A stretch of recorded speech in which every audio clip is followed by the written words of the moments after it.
School van fees നൽകാത്തത് കൊണ്ട് വിദ്യാർത്ഥിയെ പരീക്ഷ എഴുതാൻ പോലും സ്കൂൾ വാനിൽ കയറ്റാതെ പോയി എന്ന പരാതിയാണ് വാർത്തയിൽ വരുന്നത്. ഞാൻ ന്യൂസ് 18 ഈ വാർത്ത കണ്ടത്. കുറച്ച് കാര്യങ്ങൾ അതിൽ പറയാതെ പോയാൽ ശരിയാവില്ല എന്ന് തോന്നിയിട്ടാണ്. ഇവിടെ വിദ്യാർത്ഥികളുടെ അവകാശത്തെക്കുറിച്ച്, അവരുടെ പഠനത്തെക്കുറിച്ചുള്ള അവകാശത്തെക്കുറിച്ചും ഒക്കെ വാ തോരാതെ സംസാരിക്കുന്ന നിയമ സംവിധാനങ്ങളും മറ്റ് നീതി സംവിധാനങ്ങളും ഒക്കെ ഉണ്ട്, സംഘടനകളും ഒക്കെ ഉണ്ട്. പക്ഷെ ഒരു കാര്യം മനസ്സിലാക്കണം, പെട്രോൾ ഒഴിക്കാതെ ഈ വാഹനം ഓടില്ല. ഇപ്പൊ എനിക്ക് സ്കൂളില്ല, സ്കൂൾ വാനുമില്ല.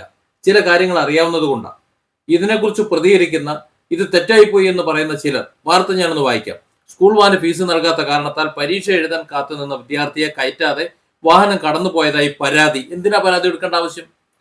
പൈസ കൊടുത്തില്ലെന്നേ കൊണ്ടാക്കണം, അതാണ് വേണ്ടത്. തിരുവനന്തപുരം കുന്നത്തുകാൽ ഗവൺമെന്റ് UP സ്കൂളിലെ സ്കൂൾ വാനാണ് വിദ്യാർത്ഥിയെ കയറ്റാതെ കടന്നുപോയത്.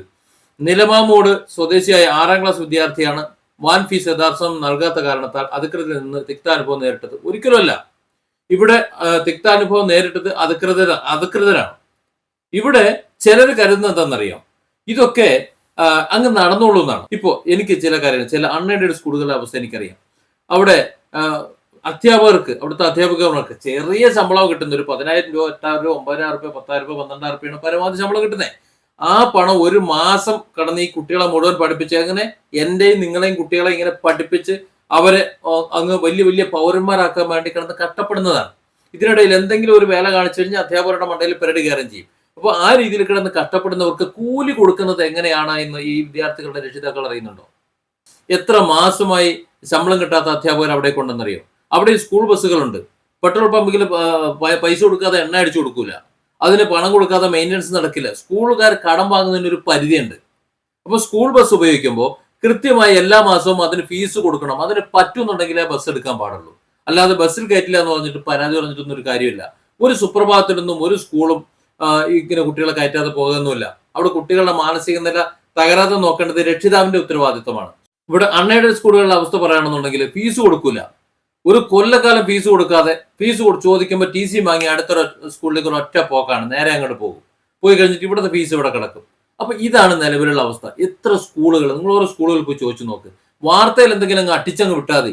വൈകുന്നേരം സ്കൂൾ വാനിൽ കയറരുതെന്നും നടന്നോ രക്ഷിതാവിനെ വിളിച്ചോ വീട്ടിൽ പോകണമെന്നും പറഞ്ഞാൽ വിദ്യാർത്ഥി പറയുന്നു. സ്കൂൾ ബസ്സിലെ ആയ കുട്ടിയെ കയറ്റി കൊണ്ടുപോയ വാൻ ഫീസ് അവർ നൽകണമെന്ന് താക്കീത് നൽകിയതോടെ വിദ്യാർത്ഥിയെ കയറ്റാതെയാണ് കഴിഞ്ഞ ദിവസം സ്കൂൾ ബസ്സുകൾ പോയത് എന്ന് പറയണം. കാര്യമായി പോയെന്ന് എനിക്ക് പറയാനുള്ളൂ. ഇവിടെ അൺഎയ്ഡഡ് സ്കൂളിൽ പഠിക്കുന്ന വിദ്യാർത്ഥികൾ, എൻ്റെ അഭിപ്രായത്തിൽ അവരെ പഠനം മുടക്കണമെന്നാണ് ഞാൻ പറയാറ്.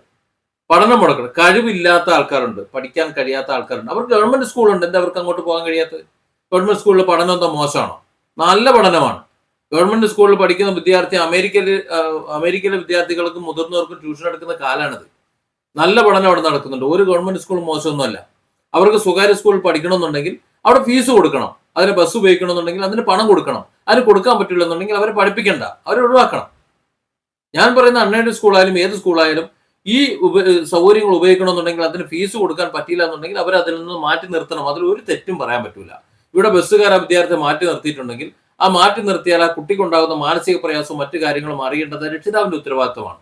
അതല്ലെന്നുണ്ടെങ്കിൽ അത്തരം സൗകര്യങ്ങൾ ഉപയോഗിക്കേണ്ട, അത്രേ ഉള്ളൂ. കൊണ്ടാക്കണം, രാവിലെ കൊണ്ടാക്കി വൈകുന്നേരം തിരിച്ചു കൊണ്ടുവന്നാൽ മതി, ഓട്ടോറിക്ഷ വിളിച്ച് കൊണ്ടാക്കിയാൽ മതി. ഇത്രയും പരുഷമായി ഞാൻ പറയുന്നത് സ്കൂളുകളാണ് നടത്തിപ്പിന് മാനേജ്മെന്റ് കിടന്ന നക്ഷത്രക്കാലൊക്കെ എണ്ണുന്നത് അറിയാവുന്നത് കൊണ്ടാണ്. ശമ്പളം കൊടുക്കാൻ കിടന്ന് കഷ്ടപ്പെടുന്നത് കൊണ്ടാണ്. പറയാതിരിക്കുന്ന വൃത്തിയില്ല. Different angles. Don't forget to subscribe and support this channel.